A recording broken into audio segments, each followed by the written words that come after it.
E uma coisa, um perigo hoje que a gente vive com essa vida veloz que temos vivido, né?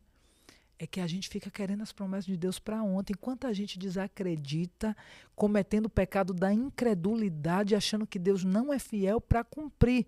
Mas Ele cumpre no tempo dele e não no nosso.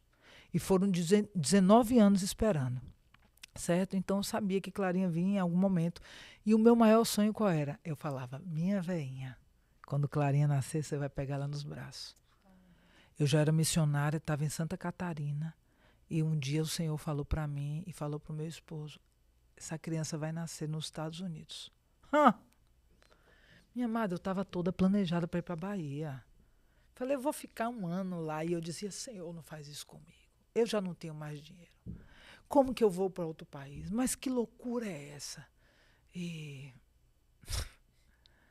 eu fiquei um mês brigando com Deus, brigando com meu esposo. E um dia meu sogro mandou R$ 1.000 e falou, compra o carrinho da minha netinha. E quando eu sentei no sofá da casa que a gente estava, de uma família missionária que nos recebeu com muito amor, e aí eu comecei a pesquisar o carrinho, e quando eu fui comprar o carrinho, eu só ouvi assim, ó, não. Falei, pai, não faz isso comigo, não. Senhor, eu não tenho plano de saúde, eu não tenho dinheiro, eu já estou com 38 anos, é o primeiro parto, eu estou com medo, eu não quero, não sei o que. Comecei a abrir o coração para o Senhor. Quando eu levantei daquele sofá que eu fui para o quarto, meu marido estava atrás da porta, assim, já abrindo, como se ele já estivesse sabendo que eu estava vindo. E ele fez assim, ó, ajoelha aqui, porque hoje é o dia que nós vamos entrar em unidade entre nós dois. Em unidade com Deus, porque nós somos escravos dele, lembra? A gente não faz mais o que a gente quer. E realmente, minha irmã, tem 4 anos e alguns meses que eu não vivo o que eu quero. Todas as coisas que eu queria, Deus queria o contrário. E eu sempre pensando, gente, se eu não obedecesse a Deus, eu estava frita. Porque todas as decisões que eu tomei pelos meus desejos e vontades, ia dar errado. E eu ajoelhei, falei, eu ainda tentei convencer um pouquinho, falei, ô pai, o Senhor sabe, né? Mas olha, Senhor, que seja feita a tua vontade, eis-me aqui, Senhor. E meu marido levantou assim, numa autoridade, e falou assim, Senhor, eu como sacerdote desse lar te digo, nós estamos prontos para fazer a tua vontade, seja claro nos próximos dias. No dia seguinte eu recebo uma ligação de uma missionária americana que fala em português, porque a mãe era brasileira. E ela fala, Carla, eu estava fazendo meu devocional agora e Deus falou para mim que vocês têm que vir para a América. Me dá os nomes de vocês aí que eu vou comprar as passagens agora. E eu pensei que eu ia ficar. Veio uma paz sobre mim, minha irmã, naquele momento, assim, Deus me confortou. E eu falei, anota aí. E no voo, eu comecei a chorar, porque eu vi na tela o avião cruzando o oceano. E minha ficha caiu, que minha avó ia morrer, ela estava na UTI. Eu não fui nem na Bahia me despedir, o Senhor não deixou.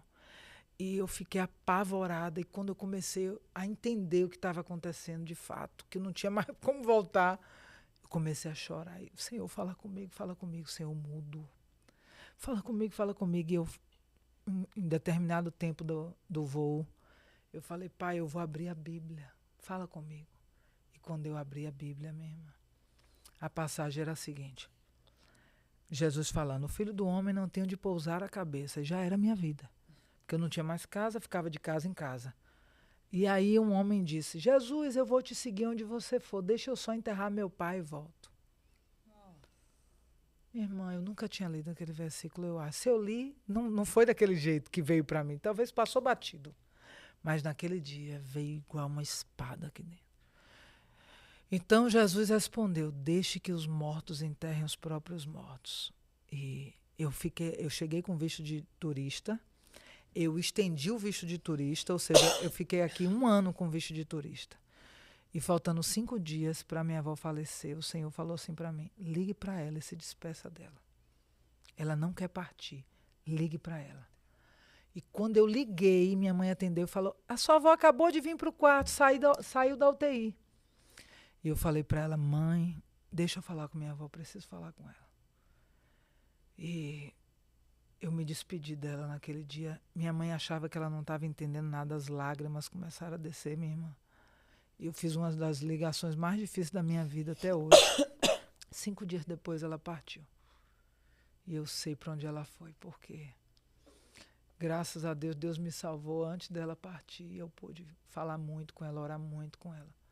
Ela foi do candomblé muitos anos, assim, não tinha nenhum entendimento do reino de Deus, de fato. E eu falei muito com ela e ela orou muito comigo. Isso me confortou muito. E eu poderia ter ido lá. Eu estava com visto de turista, lembra? Sim. Mas o Senhor falou para mim que eu não ia enterrar ela. E eu não tive coragem de desobedecer. Então, uma vida com Deus é uma vida de obediência extrema. Porque tudo que é obediência para o Senhor parece radical para o mundo. Parece extremo, mas é isso que Ele espera de nós. Quando, esses dias eu estava numa discussão saudável com o pastor e ele disse assim, eu ensino que todo músico que se converte pode continuar tocando no secular. Por trabalho e por dinheiro. E eu falei para ele, eu tenho convicção que não. Não, mas isso Deus falou para você, porque você é separada para o altar.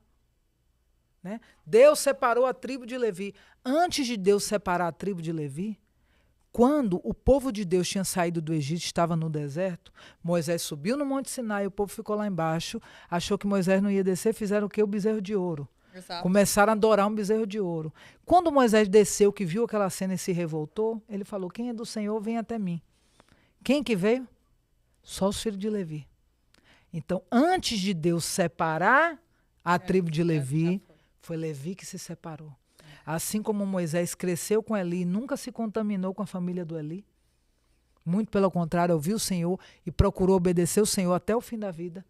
Assim como Noé era visto um justo e foi salvo por Deus no dilúvio, assim como Jesus no deserto foi tentado por Satanás e também se separou e não caiu na cilada do inimigo, assim como tantos outros que se separaram, se santificaram, disseram, eu sou José.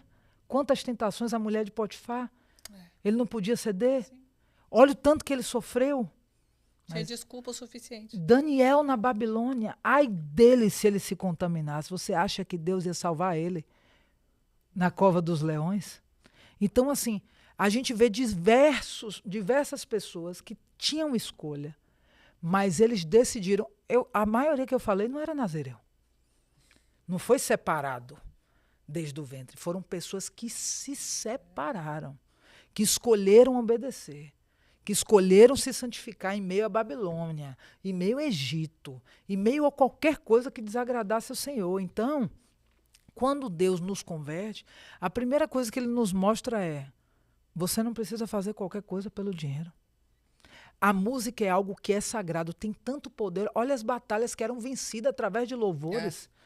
Aí, uma moça lá, no meio da nossa conversa, falou, mas Deus me tirou o batom. E esse é um testemunho para mim, eu não peço que você tire o batom. Assim como Deus te tirou do secular, mas não ensine isso às pessoas.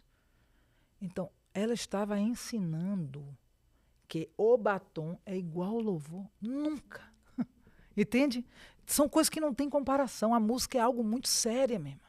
Ah, porque o endemoniado de Gadara, Deus tirou o demônio dele e mandou ele voltar. Voltar para o lugar para libertar o povo, não para as mesmas práticas.